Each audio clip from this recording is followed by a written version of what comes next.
ज्योतिष और जीवन में आपका स्वागत है। श्री गुरु चरणों में नमन कर श्री गणेश की वंदना करता हूं।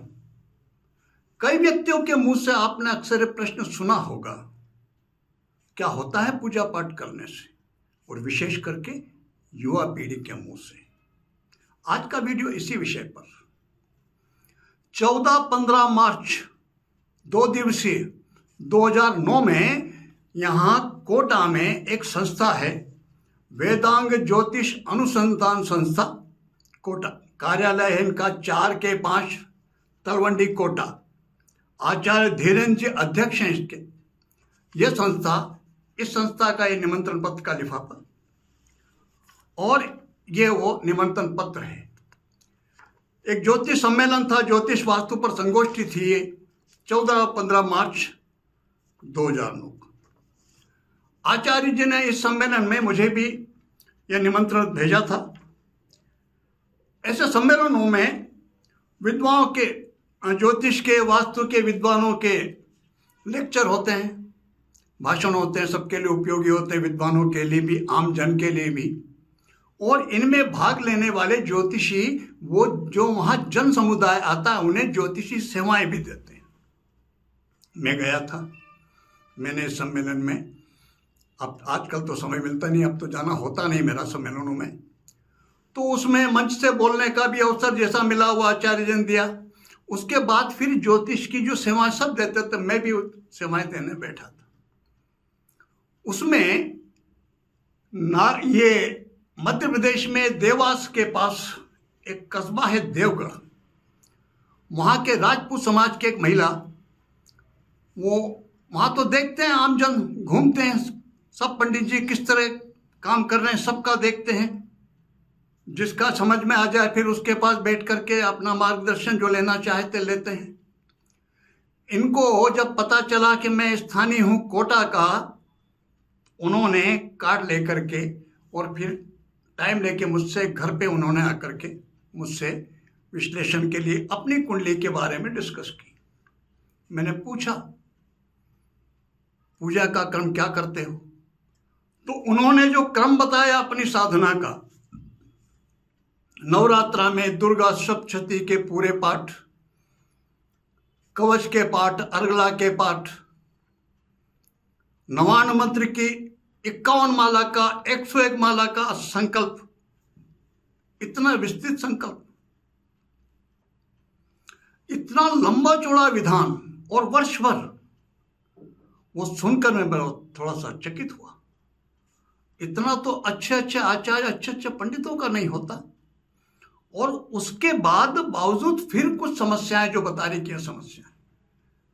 मैंने उनसे कहा कि जितना आप कर रहे हो, इतना करने के बाद तो वो ऊपर वाली साक्षात आके खड़ी हो जाए, भाई माफ कर, मुझे क्या चाहती है बोल, इतना कर रहे हो आप। समस्याओं के समाधान तो होने ही चाहिए। इतना करने के बाद तो ये होना चाहिए। एक बात जो ध्यान देने की, इतना करने के बाद भी अगले के मन में किसी तरह की कोई शिकायत नहीं, फिर भी आस्था के साथ उन समस्याओं को देखते हुए भी वो किए जा रही थी। ठीक है, उनको मैंने पूछा, कुछ जोड़ा, कुछ बताया क्या कमियां थी, और जो कमियां थी वो मैं बोल चुका हूं कई विधानों में, वीडियो में। कमी एक थी, सीधा दुर्गा की उपासना हो रही थी और कुछ नहीं। जबकि मैं कई वीडियोज में निवेदन करता हूं, दुर्गा की कृपा चाहिए भगवती की, तो पहले उनके शिव को नमन करना बहुत आवश्यक है, और उसके बाद फिर बटुक भैरव की उपासना बहुत जरूरी है। केवल ये किया, पहले भगवान शिव की उपासना जोड़ने की बोला, और बाद में फिर बटुक भैरव का मंत्र दिया। उनकी जो आकांक्षाएं थी उनके हिसाब से कुछ और मार्गदर्शन दिया होगा। अगली मीटिंग में वो अपने बेटे को लेकर के आए। उनका बेटा यहाँ पर उस समय IIT की कोचिंग की तैयारी के लिए ये आए हुए थे वहाँ से। उनका बेटा एक्चुअल में कोटा में रहकर IIT की तैयारी, इस चक्कर में वहाँ यहाँ पर ये रुकी हुई थी। उनके पुत्र की कुंडली देखी मैंने, उस बालक की कुंडली देख करके जो कुछ मार्गदर्शन देना था वो उसको दिया। थोड़ी सी आत्मविश्वास के, कॉन्फिडेंस की जो कमी होती है, उसको कवर करने के लिए जो कुछ मैंने मार्गदर्शन दिया होगा, सूर्य का उपाय, सूर्य गायत्री का, और जो आवश्यक थे कुंडली के हिसाब से वो मार्गदर्शन दिया। इस बालक ने आईआईटी तो क्लियर नहीं हो पाया, लास्ट में मिले थे, लेकिन बाद में ट्रिपल से कंप्लीट करके 2013 में एनआईटी भोपाल से इस बालक ने बीटेक किया इलेक्ट्रिकल इंजीनियरिंग में। 2013 में इलेक्ट्रिकल इंजीनियरिंग बीटेक करने के बाद फिर 2017 तक प्राइवेट कोचिंग क्लासेस में पढ़ाया। कारण ऐसे सामान्य परिवार से निकला हुआ बालक है, राजपूत समाज का एक कृषक परिवार, जहां इस तरह शिक्षा का, उच्च शिक्षा के और सदस्यों का किस तरह का कोई सहारा उस तरह का नहीं, कोई मार्गदर्शन नहीं, और आवश्यकता थी। एक बहन छोटी और आयु होगी दोनों विवाह की, सबकी अपनी अपनी पारिवारिक समस्याएं होती हैं।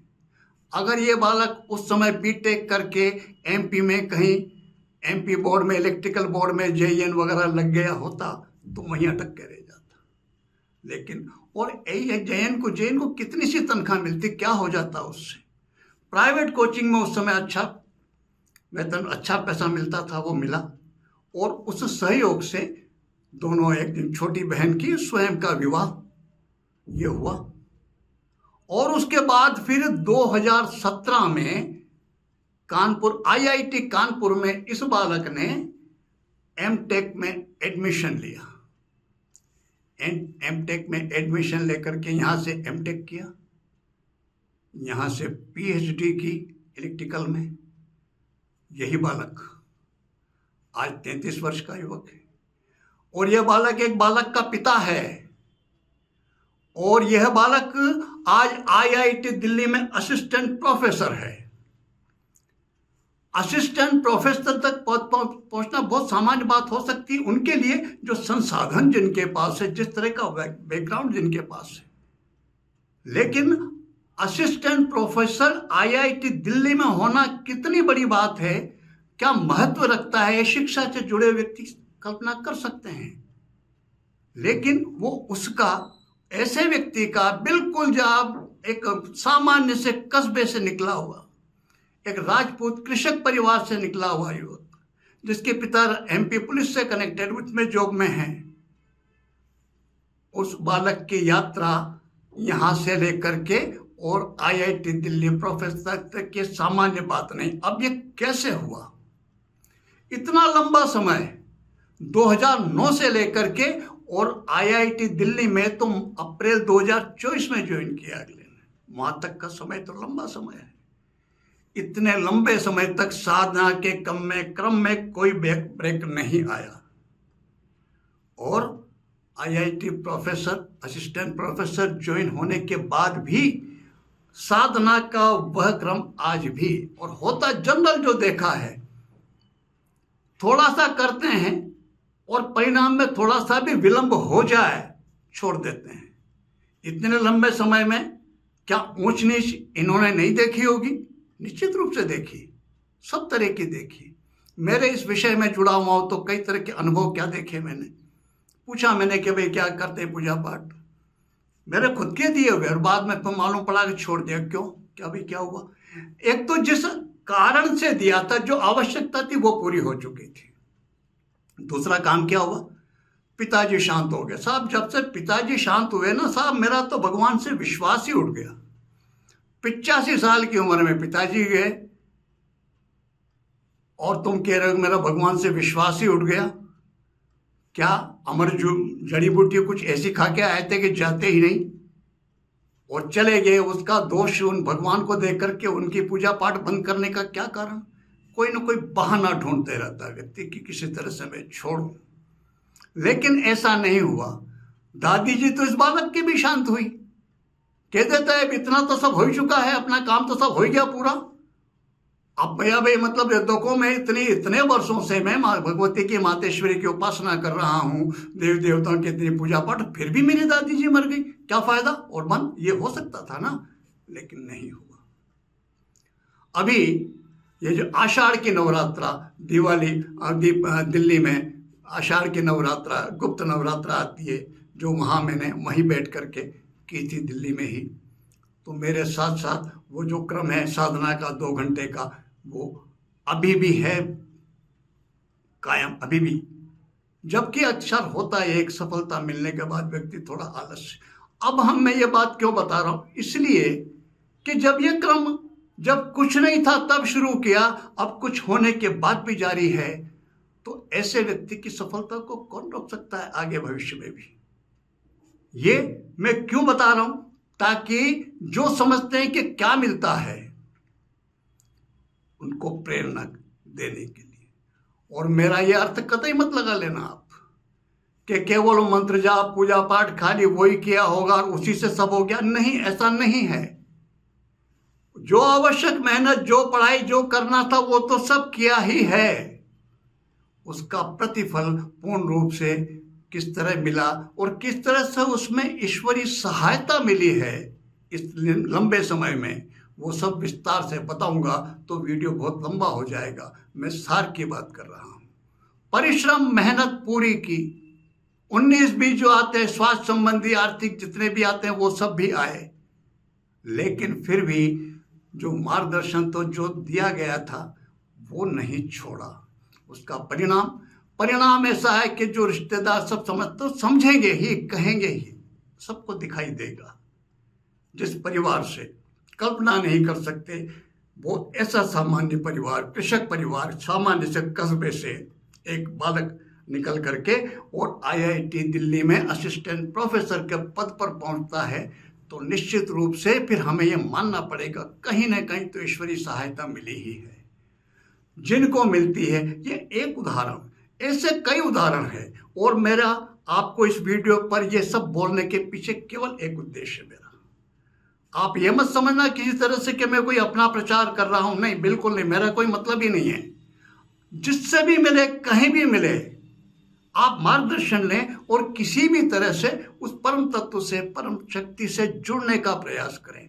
आध्यात्म का मोल समझाने का प्रयास कर रहा हूं। परम तत्व जो परम शक्ति है, उसके सामर्थ्य की, उसकी चेतना क्या कर सकती है वो बताने का प्रयास कर रहा हूं। जो उदाहरण दे सकता हूं, जो प्रेरणा हो सकते हैं वो तो दूंगा ही। फिर आपके मन में प्रश्न आ सकता है कि इतनी बात कर रहे हो, आपके जीवन में क्या हुआ, तो उस पर भी चर्चा करूंगा। तो एक उदाहरण आज जो मैंने दिया, देवगढ़, ये मध्य प्रदेश में देवास के बाद कस्बा है, वहाँ के राणावत परिवार का यह बालक, इनकी माता जी राजकुमारी जी राणावत हैं, इनकी मदर, वो साथ रह करके वो आध्यात्म में बहुत अच्छी प्रगति रखती है। ज्योतिष में भी उनकी एक गति अच्छी बन गई धीरे धीरे समझ में। और ज्योतिष एक ऐसा विषय फलित का जिसमें इष्टबल बहुत काम करता है। आस्था तो वर्षों से थी ही उनकी, वर्षों से इतना परिश्रम, श्रद्धा, विश्वास तो वर्षों का किया हुआ था ही सही। वो थोड़ी सी कमी के वजह से उसका परिणाम, प्रतिफल नहीं मिल पा रहा था। और जैसे वो कमी दूर हुई, भगवती की कृपा तो मिलनी ही थी, वो साक्षात मिली। और उसने किस तरह जीवन परिवर्तित किया है ये वो भी जानते हैं, उनके आसपास उनके सारे रिश्तेदार, परिवार सब जानते हैं, सब देखते हैं। आप सबसे मेरा निवेदन यही, जब भी मौका मिले नवरात्रा जैसे महापर्व का, जैसे भी कर सकें, जिसमें भी आपकी आस्था हो, श्रद्धा विश्वास रखें पूरा, और परम शक्ति, परम तत्व से जुड़ने का प्रयास करें।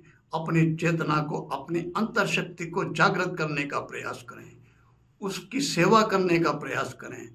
ऐसा हो ही नहीं सकता कि वो उसका भुगतान ना करे। आप सबके ऊपर ईश्वर की परम कृपा हो, इसी प्रार्थना के साथ मैं आप सबको नमन करता हूँ। नमस्कार।